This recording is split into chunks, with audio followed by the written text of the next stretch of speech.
Now, a few months ago, when I started my digital ID Cash's Freedom crusade for the 50th time, but it was a relaunch of some proportions, old two-tier came out and said, I can't do a two-tier impression, I'll just do it in his own boring monotone voice. The only reason for having digital ID is that it'll stop illegal immigration. And we all said, bullshit. Well, it turns out it's not just for illegal immigration, is it? Because they've since rolled out a load of other stuff that it's going to happen for, like healthcare and kids going to school and bank accounts and carbon allowances and pretty much everything else that controls your life. And that sounds like a horror story. And it sounds like a horror story until a certain person who used to be Prime Minister chucked his two penneth in last week for the 550,000th time. But nevertheless, lizard-dwelling war criminal Tony Blair has chipped in. Not just him, of course. The Tony Blair Institute, much like the Bill Gates Foundation, it only exists for evil purposes. If Dr. Evil was a real person, he would be either Bill Gates or Tony Blair. Oh, actually, there's a list. But he'd be, and it would be like, well, what sort of corporation are you running? Is it an evil corporation? Will it only do evil things? Well, actually, no, we've bought Starbucks. No, that's not good enough. Yeah, but we made £2 billion last year. Doesn't matter. Unless it's doing evil things, it doesn't count. So him, and I know that wide mouth frog he's married to is behind it as well.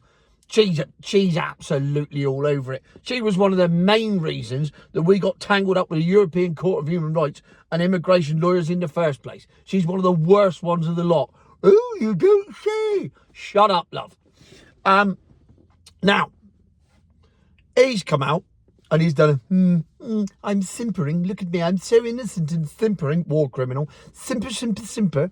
And he's come out and he's going, oh, I think digital ID is a good idea. Do you, Tone? Why is that then? If you type Tony Blair Digital ID Institute into Google, it'll come up with this YouTube video, which he's put on his channel. Granted, it's had a few more views than me, but then again, I didn't illegally invade Iraq. So, swings and roundabouts, I suppose. And of course, remember that the only purpose for digital ID is to stop illegal immigration. That's the only purpose for it, according to two-tier. Did he lie about it? I mean, I'm surprised that Tony Blair doesn't work for the BBC. Or is it that the BBC work for Tony Blair? I think that's probably more the case. So Blair comes out and he does this video. And if you can tolerate 3 minutes without throwing your iPad through the patio doors and out into the garden, you're a better man than me, Gunga Din, because I couldn't manage it. Because what Tone says is we need digital ID because it will make it better for everyone. It will make it easier for everyone to do everything. And it will make everything easier in life. And it will also... Oh, hang on a minute, Tone, stop there. Because it's only about illegal immigration, remember.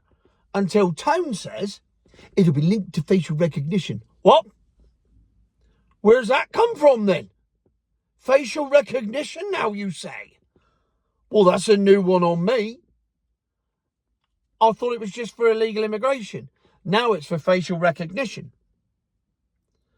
Hence why, for years, people have been having to open their phone up using facial recognition. Not me. Old school numbers for me. I won't even use my thumbprint. I know the police have got me fingerprints now and they've got me DNA. There's nothing I can do about that. That's there for life.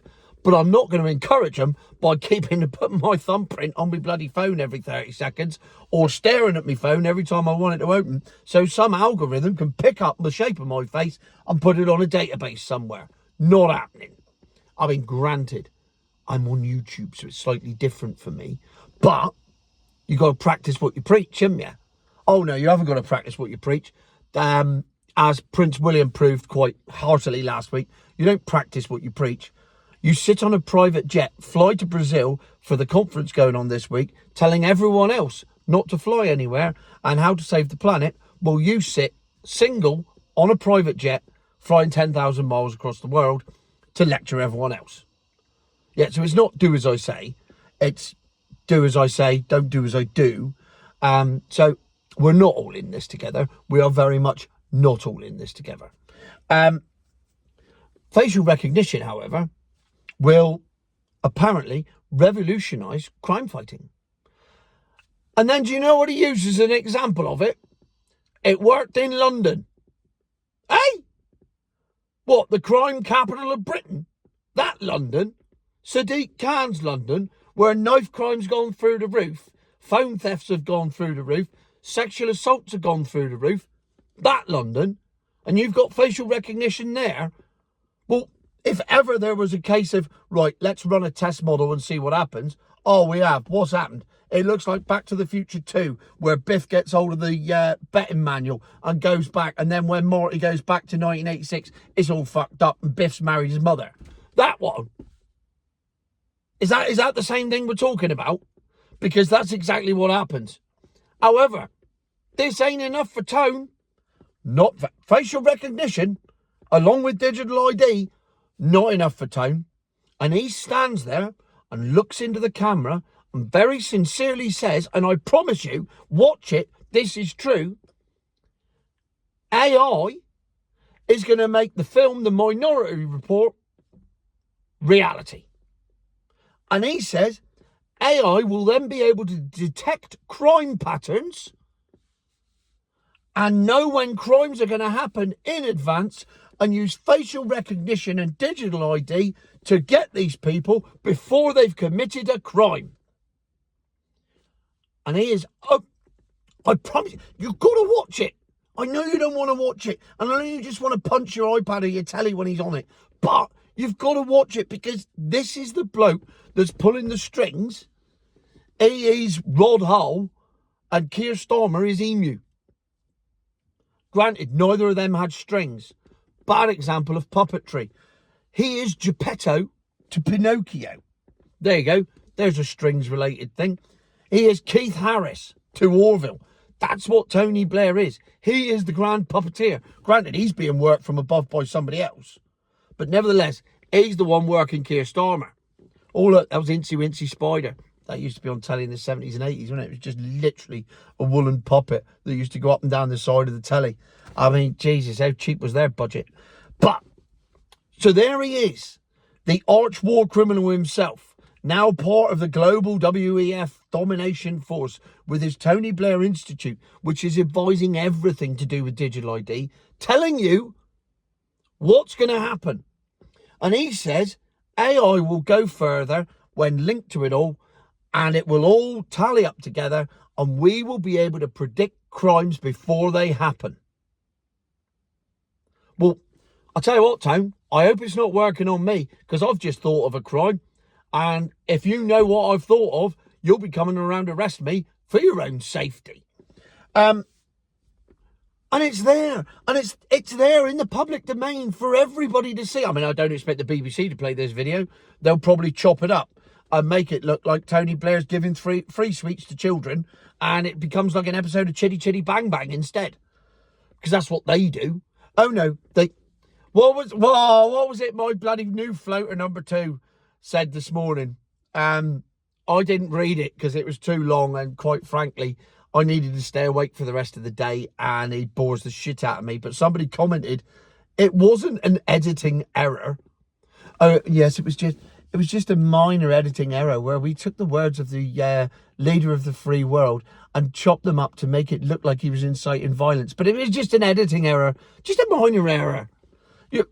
Very much, I should imagine, like the error Alistair Campbell made when he brought up his weapons of mass destruction document, which was sexed up.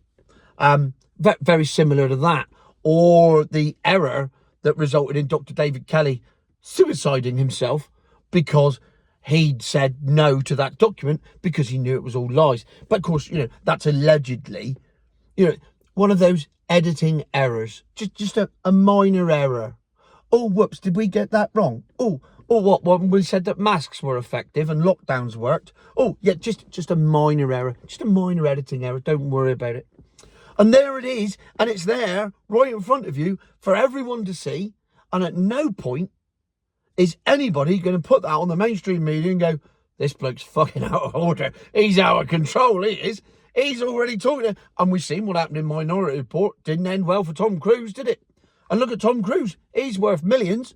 And he's a Scientologist, and he still couldn't get away with it. I know it was a film. I know it's fiction. I know that wasn't real. But now they want to make that real. Because what Hollywood does, Hollywood is basically a fluffer for real life.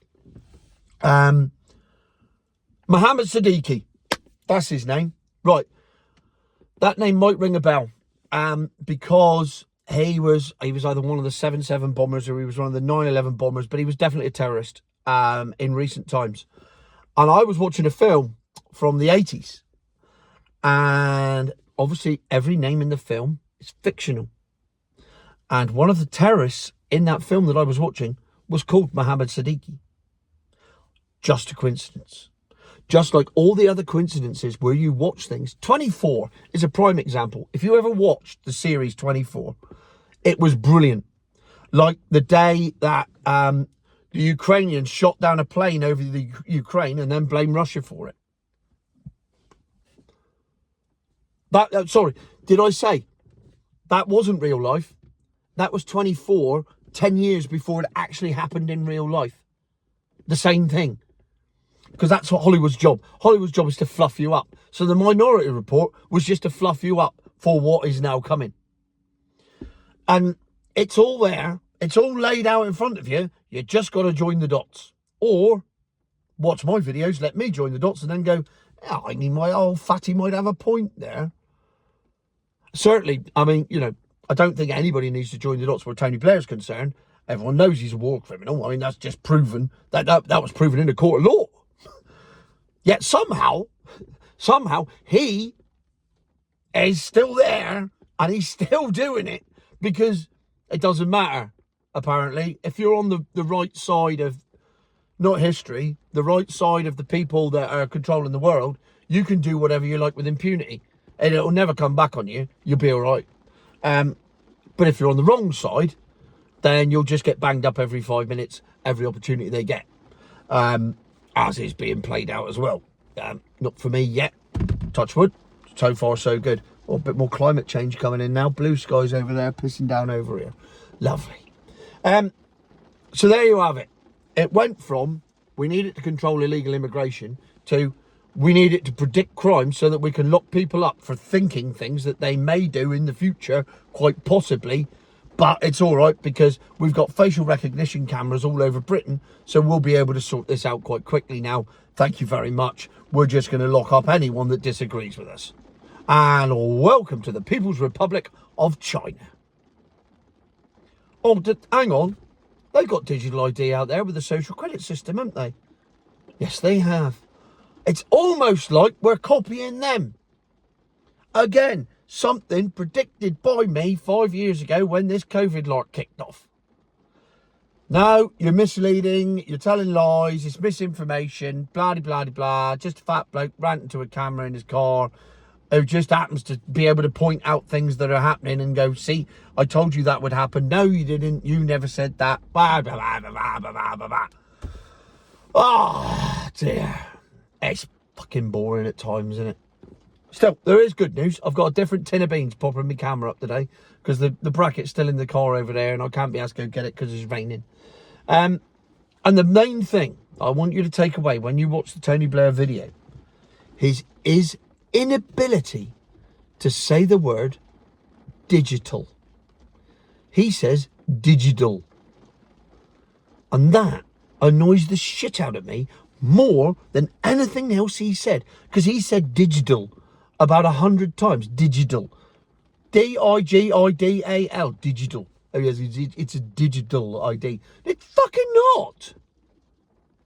Go back and invade an Arab country or something, mate. Do something. Oh, why don't you go and sort out the Israeli conflict that you went over there to do 15 years ago? How's that working out for you?